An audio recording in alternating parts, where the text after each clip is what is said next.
Bonjour. Aujourd'hui, nous recevons pour vous Bertin Korvi. Il est béninois de nationalité, il est également financier et psychologue de la communication à la base. Il a côtoyé plusieurs hommes politiques et chefs d'État africains, du général Babangida du Nigeria en passant par le général Gnassingbé Yadema, sans oublier François Bozizé, Denis Sassou Nguesso ou encore un certain Blaise Compaoré pour ne citer que ceux-là. L'homme est actuellement conseiller à l'image auprès du président équato-guinéen Teodoro Obiang Nguema Mbazogo et patron d'un cabinet de communication. Monsieur Bertin Korvi, bonjour. Bonjour. Alors, monsieur Bertin Korvi, dites-nous, vous qui avez côtoyé autant d'hommes politiques africains, pour les avoir côtoyés et connus, si on doit faire aujourd'hui une synthèse, est-ce que vous pouvez nous dire ce qui les caractérise? Malheureusement, ce qui caractérise le pouvoir en Afrique, c'est le poids de la tradition. Parce que la tradition en Afrique voudrait que le chef, quand on le rencontre, eh bien, qu'on retourne chez soi riche, ou bien que sa vie se change. La tradition voudrait qu'on ne dise pas au chef ce qu'on pense de lui réellement. Et ceci finit par tuer le leadership, ceci finit par faire croire au chef qu'il a un rôle divin, qu'il est incontournable. Et tout ceci, malheureusement, a tué le leadership de beaucoup de chefs d'État. Mais vous qui les avez côtoyés, est-ce que vous avez eu l'opportunité de le leur dire? Bon, il y a des choses qu'on dit aux chefs, il y en a qu'on ne dit pas. Oui, donc vous reconnaissez alors qu'aujourd'hui, les chefs d'État africains peuvent faire des excès alors? Ben bien sûr, comme tout chef d'État, justement, même en Europe, c'est partout la même chose, le pouvoir. C'est la Constitution qui doit, au fait, délimiter les us et coutumes d'un pays. Maintenant, ceci étant dit, j'ai eu l'insigne honneur, le président Obiang, avec qui je suis aujourd'hui, mon rôle essentiellement, de lui dire les insuffisances que je trouve de sa gouvernance. Et c'est la première fois que quelqu'un m'engage pour lui dire ce qu'il dit, que les Guinéens n'auront jamais le courage de lui dire. La dernière insuffisance dont vous lui avez parlé, c'était quoi? Ben, c'était justement qu'un pays où 62% de la population sont femmes, qu'on n'ait pas de lycées et foyers pour jeunes filles. Et je lui en ai proposé, donc on a décidé très prochainement de faire 4 lycées et foyers pour jeunes filles pour résoudre un tel problème. Alors, est-ce que c'est parce que vous avez côtoyé ces hommes politiques africains que vous pensez aujourd'hui que vous êtes à mesure d'être candidat à la présidentielle du Bénin en 2016? Non, c'est plutôt le contraire. C'est depuis 1994 que, revenant de la dévaluation le 14 janvier 1994, le président Soglo apparaît à la télévision avec une désinvolture caressant la tête de son petit-fils, annonçant une dévaluation. Moi qui étais à l'INE à l'époque, je savais ce que c'est que la dévaluation, ce que cela pouvait être sur notre économie. Donc j'ai décidé, peut-être un jeu d'enfant, mais j'en sais rien, mais je me suis dit, il fallait que l'enfant d'un pauvre soit président un jour. Je me suis donné, ma foi, 22 ans. Bref, toujours que je me suis dit, en 2016, je suis investi président. Et 2 ans après, comme par un hasard heureux, je me suis retrouvé devant le président Sassou Nguesso, dont la marche a commencé en 1996. En 1996, parce que je voulais apprendre comment est-ce qu'on dirige les êtres humains, comment les comprendre dans leur subtilité, parce qu'il n'y a pas d'école universitaire où vous apprenez à diriger les hommes. Ainsi donc, ma démarche, enfin tout ce que j'ai fait avec les chefs d'État africains, c'était pour apprendre différents types de leadership, pour pouvoir éviter les erreurs, reproduire leur qualité. C'est cela. Mais que pensez-vous avoir appris quand on sait que tous ceux dont vous citez aujourd'hui le nom ne sont pas des références en matière de démocratie? On sait comment Blaise Compaoré a été chassé du pouvoir. On sait ce qui se dit aujourd'hui à propos du président Obiang Nguema. Ce ne sont pas des références. Alors dites-moi ce que se dit à propos du président Obiang Nguema. Mais vous savez bien que ce ne sont pas des références en matière de démocratie. Il est au pouvoir depuis l'indépendance du pays aujourd'hui. Alors, en quoi cela est-il une référence démocratique? Alors, ce qui me réjouit, je voudrais répondre par rapport à la Guinée équatoriale d'abord avant de parler de Blaise Compaoré. Alors, la Guinée équatoriale, au fait, chaque pays a sa constitution. Et le président, malheureusement, est la somme de la conscience des populations.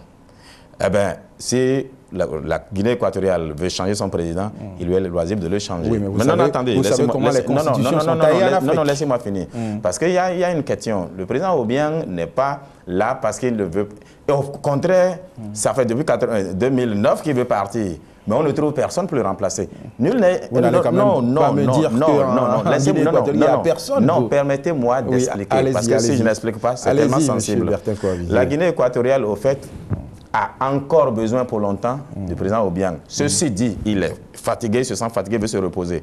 Alors pour vous expliquer ce qui se passe, parce que nombreux disent qu'il n'y a pas de démocratie, mais il y a des élections qu'on a à bonne date, et je connais une démocratie béninoise. Alors, appelons les choses par leur nom. Vous croyez que le Bénin en démocratie pour la Guinée équatoriale, ça fait des mois qu'on n'a pas d'élection ici. Oui, mais il y a au moins l'élection présidentielle qui permet de changer les présidents. Oui, mais en Guinée, il y a des élections présidentielles. Qui maintient le même président en poste. Il y a des opposants qui sont candidats qui ne gagnent pas. Je voudrais on sait comment ça s'organise, ces élections. Non, attendez. Il faudrait que je vous explique une chose. Oui, la Guinée équatoriale, à 87%, est fan l'ethnie du président. Oui. Et nous savons tous que nous sommes ethnocentristes en Afrique. Donc vous nous confirmez alors que c'est un président d'une ethnie et non président de la République. Ils sont 87% de la population. Vous voulez qu'on fasse l'élection et que ceux-là ne gagnent pas? Il n'y a plus un autre fan dans ce pays pour prendre le pouvoir. Un autre fan, c'est cela justement. En Afrique, vous devez comprendre que nous n'avons pas la culture. Je vous ai dit le poids de la tradition. J'ai commencé, heureusement que je le savais. Je savais là où vous allez en venir. Je vous ai dit le poids de la tradition. Nous avons pour coutume de dire, eh bien, on ne change pas une équipe qui gagne. On ne change pas un leader qu'on aime.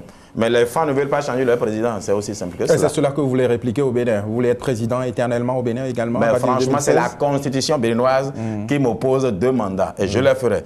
Maintenant, chaque pays a sa constitution. Si les Béninois, par hasard ou bien par miracle, changeaient la constitution telle que d'aucuns le souhaitent, eh ben, s'ils disent 3 mandats, on ferait 3 mandats. C'est la constitution de chaque pays qui détermine le type de leadership qu'il faut. Et pour vous rassurer, j'ai décidé de ne pas avoir de majorité au Parlement. Vous savez pourquoi? Non, dites-moi. Mais parce que, justement, l'esprit de la Constitution du Bénin fait en sorte que le président béninois est tellement puissant que les constituants ont voulu que, pour limiter son pouvoir, il fallait que le Parlement contrôle son action. Si par extraordinaire, il avait la majorité au Parlement, c'est lui plutôt qui contrôlait le Parlement, et ce sera l'inverse. Voilà pourquoi un président béninois en exercice n'a pas besoin de majorité au Parlement. C'est faire de lui un dictateur, un Mussolini. Alors, vous avez fait le tour du monde, vous avez côtoyé les présidents du monde entier. Quelles sont vos relations avec le président béninois? Ben, le président Yahi Boni, alors que j'ai été directeur de communication en 2006 du candidat Adrien Oumbédi, qui l'a battu, mais 3 mois après, le 29 juillet, j'étais devant lui avec le ministre Garo Guirguissou, et je me suis permis de lui donner à l'époque des conseils par rapport au type de communication que j'avais. Parce qu'ils n'avaient pas ancré dans leur subconscient qu'ils avaient déjà gagné les élections. Donc, ça continuait. Mon jeune petit frère Edgar Guédégbé, qui n'est pas ici aujourd'hui, continuer, c'est la première fois, je dis, mais au fait, c'est lui qui est né un peu avec retard. Parce que ce qu'on faisait un peu, on l'a vu au temps de la Révolution. Alors, M. Bertin Covy, dites-nous, pour quelqu'un qui n'a jamais occupé un poste administratif dans son pays, que pensez-vous apporter de plus aux Béninois? Alors, je voudrais que vous compreniez déjà ceci. Les formations qui préposent à diriger les êtres humains sont, c'est-à-dire les humanités et les métiers d'armes.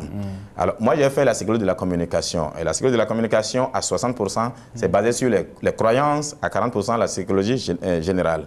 Ce qui me permet de comprendre la subtilité de l'être humain.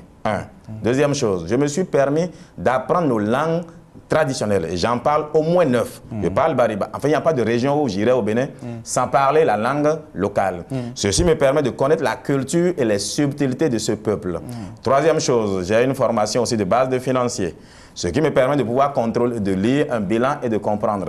Alors, je suis allé à l'étranger pour apprendre comment est-ce qu'on dirige les êtres humains, pour voir quelles sont les erreurs qu'on fait. Parce que ce que vous oubliez, ceux-là pour qui j'ai travaillé, je ne suis pas de leur pays. Si j'avais rien à donner, ils ne m'auraient pas engagé. Pourtant, ceux qui disent non, nous avons eu l'expérience au Bénin, ils ont eu quelle expérience? Ils ont été cooptés par la politique. Et au Bénin, attendez, au Bénin, on sait que les cocos accumulés venus du Fénix, ce n'est pas toujours les meilleurs qu'on copte. Donc moi, si en Guinée équatoriale, au Togo, au Burkina Faso, au Niger, en Russie, parce que je ne l'ai pas dit. Oui, vous avez eu une expérience. Nous avons une expérience en Russie, mais le général Kérékou a dit que le Bénin est très lourd à porter. Si vous n'avez aucune expérience au Bénin, est-ce que vous pensez pouvoir porter? Mais je vous dis que j'ai l'expérience du Béninois. Je me suis initié c'est-à-dire au culte vaudou pour comprendre le vaudouisant, à l'islam pour comprendre le musulman, et ma foi au christianisme pour comprendre. Au fait, si vous voulez comprendre un peuple, allez dans leurs croyances. Oui, mais ce qui se passe, nous parlons ici de l'administration. Absolument. Dans l'administration, ça n'a rien à voir avec les croyances dont vous parlez. Mais alors, vous savez, les manigances dans l'administration, les dessous de table. Non, les êtres humains n'ont pas changé. En fait, ils sont toujours les mêmes. Vous voulez connaître un peuple, connaissez ses croyances. Je vais vous donner un exemple. Quand quelqu'un est nommé au Bénin, et bien, ma foi, tous les cousins, les oncles, tout le monde apparaît, veut être, on dit, on le soutient. Et sa petite gourgandine veut jouer la première dame. Alors, j'en aurais pas, ça dit, ma femme ne viendrait pas jouer la première dame. Je connais nos tares. Je connais peut-être même plus le Bénin que la plupart d'entre vous. Alors, c'est quoi le contenu de votre programme que vous comptez défendre? Ah, mais alors, cela me voici qui m'intéresse bien. Allez sur Facebook, vous verrez que je suis le seul à émettre des idées et à mettre ça à la disposition de notre peuple pour que chacun commente et qu'on voie s'il y a des choses à corriger, on va les corriger. J'ai rien vu chez les autres, c'est juste des photos Photoshop améliorées. Bon, on fait un large sourire avec un slogan creux. Alors, pour dire mon programme. Mon programme, je suis candidat pour la veuve et l'orphelin. Pourquoi? Je voudrais d'abord qu'on aille. Le plus important pour moi, d'abord, c'est l'électricité. C'est terminer ça. Le moment où l'électricité doit être l'objet d'une prière avant de l'avoir. Nous avons des partenaires qui sont prêts à venir travailler, gagner de l'argent en prenant l'électricité, mais nous permettre d'en avoir. Et je suis allé dire voir ceux qui font l'interconnexion de la région. J'ai les tests pour produire au Bénin, pouvoir vendre en Côte d'Ivoire ou au Nigeria au besoin. Oui, mais si vous connaissez ça, pourquoi vous n'avez pas donné ces exemples-là au président que vous avez côtoyé, puisqu'on a toujours le problème de l'énergie dans la sous-région. Le problème de l'énergie dans la sous-région africaine, ouest-africaine, ne date pas d'aujourd'hui. Oui, vous les avez côtoyés eux tous. Non, je vais vous poser une question, parce que l'interconnexion a commencé quand? Je voudrais parler du Bénin, tout simplement. Je suis, et ils me savent, qu'ils me regardent très bien. Je ne vais pas parler ici parce que les gens ne sont pas là. J'ai amené des Américains qui sont venus proposer la géothermie ici. C'était quoi la géothermie? Enfin, c'est de pouvoir produire de l'électricité en partant de l'eau chaude. Et on les a vus, on sait ce que c'est. Mais combien nous prenons comme commission a fait que ça n'a jamais eu lieu. Ne me faites pas parler, on ne va pas parler. Mais parler justement, non, je ne vais pas parler. Non. C'est-à-dire, vous savez, il n'y a pas que le Bénin dans la sous-région. Mais la sous-région, non. Il y a eu des périodes où on n'avait pas le délestage, par exemple, en 2004 à aujourd'hui, ce n'était pas la même chose. Et il y avait des projets, vous savez, au Bénin, enfin, dans la sous-région, pour la plupart des gens, ils croient qu'il faut être technicien pour comprendre le monde. Et alors que la psychologie vous permet de voir le monde dans son ensemble aujourd'hui. Alors, en dehors de l'énergie, quelles sont les autres? Alors, la première base du développement d'un pays, c'est l'énergie. Le contrôle de l'énergie étant fait, nous pouvons maintenant lancer l'industrialisation. Parce que vous savez, le Bénin est le don du Nigeria. Nous sommes en principe le 37e État sur le plan économique du Nigeria. Nous devons arrimer notre économie à l'économie nigériane. Et il suffit seulement que nous produisions ici, ma foi, le Bénin a la situation de Singapour par rapport à la Chine et par rapport à l'Indonésie. J'ai des partenaires, nous avons des partenaires que nous avons convaincus pour venir au Bénin à cause du marché nigérian. La richesse du Bénin, ce n'est pas le port, c'est le Nigeria et ses consommateurs. On produit pour le marché béninois et le reste pour le marché de la CEDEAO. Ça, c'est l'industrialisation. Il y a une chose qui me tient à cœur, c'est est-ce que vous pouvez comprendre que le Bénin ne puisse plus produire son poisson et c'est à l'extérieur qu'on amène du tilapia? De quel siècle? Nous allons convaincre ceux qui importent aujourd'hui, ayant maintenant l'essence, ayant maintenant plutôt l'électricité, à venir investir et faire de la pisciculture chez eux, vendre au Bénin, vendre le surplus dans d'autres sites. Apparemment, l'agriculture ne fait pas partie de votre programme. Mais je n'ai pas fini. Quand on parle de pisciculture, on est dans le secteur primaire. Nous allons cesser justement de faire du coton notre priorité. Le vrai problème du Bénin, c'est qu'on n'a pas une économie. Vous savez pourquoi? Parce que l'économie, c'est une science économique, c'est une science sociale qui fait en sorte que les ressources doivent rencontrer les besoins. Or, les besoins souvent sont plus nombreux que les ressources. C'est là où la nécessité de production intervient. Au Bénin, produisons non pour résoudre nos problèmes, non. Le coton que nous produisons n'a pas une valeur intrinsèque pour nous. Même le mouton ne vous mange pas du coton.